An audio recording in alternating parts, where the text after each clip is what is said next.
Mark down!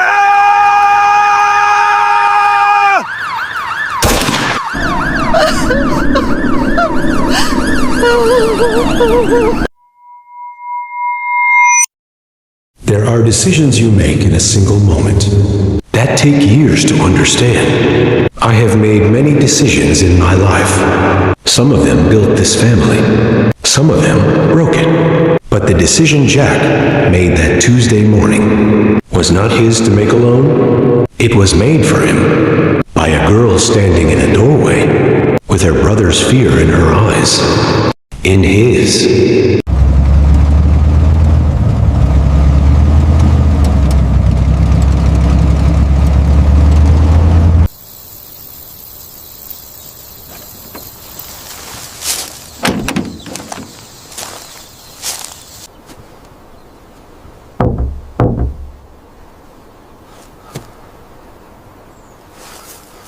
Jack Hargrove, I was wondering when you would come. Don't say anything yet. Thomas is still asleep. Come around the side of the house. There is something I need to tell you. Something I should have told someone a long time ago, but there was no one I trusted enough to tell until now.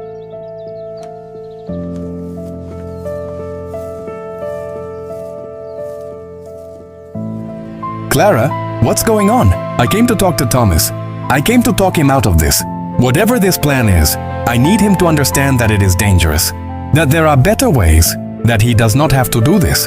There is always another way, always, and I am going to help him find it, but he has to be willing to listen. That is all I am asking. Is he willing to listen? I know why you came, Jack, and I know what you were going to say. I heard everything. The night Thomas came home with that look on his face, I was on the other side of the wall. I heard him pacing. I heard him talking to himself, the way he does when something has already been decided inside him. And when I asked him what was wrong, he told me nothing, the way men always say nothing when everything is wrong. So I listened at the door, and I heard him on the telephone. I heard the name Hargrove. I heard the word border, and I heard my brother crying, alone in his room, at 2 a.m, like a child. And I knew then that whatever this was, it was bigger than Thomas could carry alone.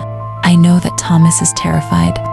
Not the kind of terrified that passes, the kind that sits in your chest and does not move. I know that he will go if they call him, because Thomas has never known how to say no to authority, even when authority is wrong, even when authority will get him killed. And I know that he will not come back. Jack, my brother will not come back from that place. I feel it the way I feel, whether before it comes, in my bones, and I cannot. I will not watch my brother walk into something I knew would destroy him and do nothing. There is money in here, not much, but enough to start. I have been saving it for 2 years, a little at a time, from what I earn at the market, from what I put aside after groceries. I was saving it because I wanted to leave this county someday, see something beyond these hills. But that can wait. Thomas cannot wait. Take it. Please, help him get across the border. Help him get to Mexico. Help him disappear somewhere no one knows the Calloway name or the Hargrove name. Somewhere he can just be alive. That is all I am asking. Just keep him alive. I understand it, Jack. I have understood it since the night I stood at that door and listened. I am not asking you because it is easy. I am asking you because there is no one else, because you are the only person in this county who has the connections and the courage to actually do something. I am asking you because I believe you are not your father, even if you wear the same name. I have watched you, Jack. I have watched you longer than you know, and I have seen the difference between a man who uses his power to take and a man who has power and does not know yet what to do with it. I am asking you because I believe you will figure that out starting today. Keep the money, Clara. I don't need it, but I need you to listen to me carefully. What you are asking is not a small thing. This is not a favor between neighbors. This is dangerous for Thomas, for me, for you. If anyone finds out, if my father finds out, there will be consequences neither of us can predict. I need you to understand that. Before I say anything else, I need to know that you understand exactly what you are asking. and exactly what it will cost if something goes wrong. Do you understand that? Go inside, Clara. Wake up your brother. Tell him he has a visitor, and tell him to make coffee because we have a lot to talk about.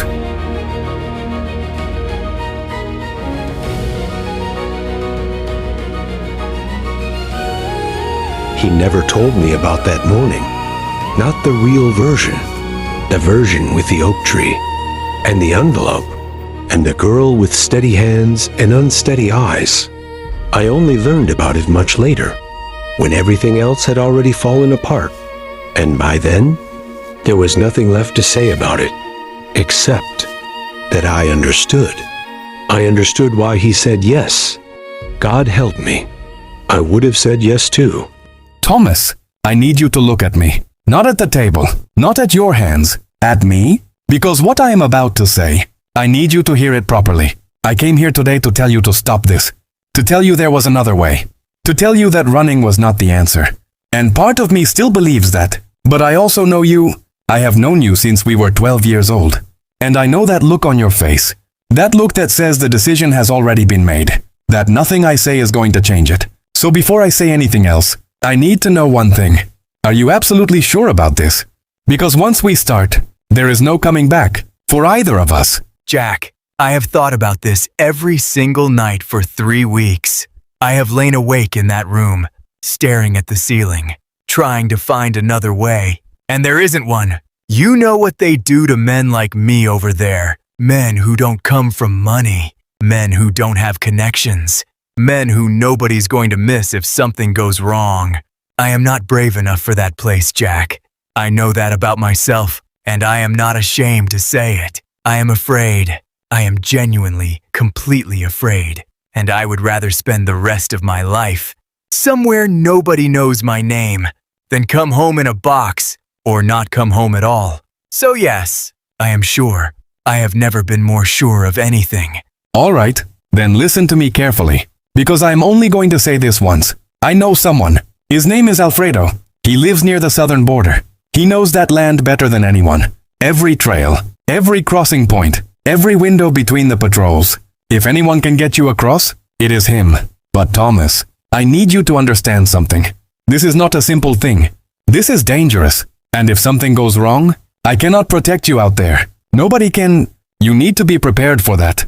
Are you prepared for that? I am prepared for anything. Anything is better than what is waiting for me here. Jack, I don't know how to thank you for this. I don't have the words. You came here to talk me out of it, and instead, you're doing this? Why? Why are you doing this for me? Because you're my friend, Thomas. And because some things are more important than being safe. Now finish your coffee. We have a lot to plan. He said it was because Thomas was his friend. And that was true. But it wasn't the whole truth. The whole truth was standing in a doorway, with an envelope in her hand, and eyes that asked him to be better than his name. There are calls you make in your life that you know before you dial will change things, not just for you, but for everyone connected to you. Jack sat in that room for a long time before he made that call. I know because I heard him pacing. Through the ceiling, I was right below him, reading or pretending to read. And I remember thinking, that boy is working something out. I should have gone up. I should have knocked on that door. But William Hargrove did not knock on doors. And so I sat there and listened to my son pace and did nothing. Jack Hargrove, it has been a long time. I was wondering when you would call. Men like you always call eventually. What do you need? Alfredo, I need a favor. A serious one. I have a friend. His name is Thomas Calloway. He needs to cross south as soon as possible. He is not a criminal. He is not involved in anything. He is just a young man who is afraid. And I need him to get to the other side safely. I know what I am asking. I know this is not a small thing. And I would not be calling you if I had another option. Name your terms. I will meet them. Terms, Jack. You think I do this for money from you? Your father is William Hargrove, the man who owns half the contracts in this county, and connections in places I would very much like to have connections. I don't want your money. What I want is for William Hargrove's son to remember that Alfredo Reyes did him a favor? Can you remember that? I can remember that. But Alfredo, I need you to understand something.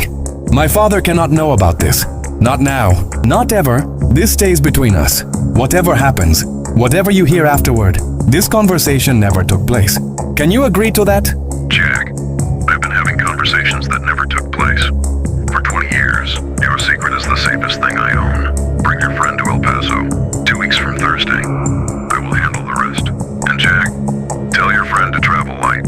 Where we are going, you carry only what you can afford to lose. He made that call at 11:47 at night. I know because I heard the pacing stop. And then the silence, the kind of silence that comes after something irreversible. I closed my book and sat in that silence with him, without knowing I was doing it. 2 Hargrove men, separated by 1 floor, and a decision neither of us could take back. He lied to me over breakfast. My own son sat across from me at that table and looked me in the eye. And lead, and the worst part, the part that stayed with me, long after everything else had happened, was that he was good at it. Calm, steady, the way I had always told him to be. The apple does not fall far. Morning. I wanted to let you both know. I am going to be away for a few days. Maybe a week. I need some time to clear my head. Think some things through. I was thinking I would drive down toward the coast. Maybe stop in a few places along the way. I won't be far. I'll check in when I can. Jack, is everything all right? You have seemed distant these past few days. I notice these things even when you think I don't. A mother always notices. Is there something you want to talk about? Something that is troubling you? Because whatever it is, you know you can always come to me. You know that, don't you? No matter what it is. No matter how serious, I am always here. Always. I know, Mom. I know that. And I appreciate it more than you know. But I am fine. Really. I just need some air. Some space to think. You know how I get sometimes. I just need to drive. And let my head settle. I'll be back before you know it. I promise. Jack, look at me. I am not going to ask you where you are really going. I am not going to pretend I don't know that something is happening. Because I have been reading people for 60 years. And I know when someone is carrying something they are not saying. But I also know that sometimes a man needs to work something out on his own, without his father standing over him, asking questions. So I am going to do something I am not very good at. I am going to trust you. I am going to trust that whatever you are doing, you have thought it through, and that you are going to come back to this table in one piece. That is all I ask. Come back in one piece. Can you promise me that? I promise, Dad. I'll come back. He promised me he would come back, and I believed him. Because I wanted to believe him, because it was easier than asking the question I was afraid of, the question that had been sitting at that table with us, uninvited, all through breakfast. What are you doing, Jack? They drove for 2 days, stopping only when they had to. Jack told me later that those 2 days in that truck were the quietest he had ever known. Not the comfortable quiet.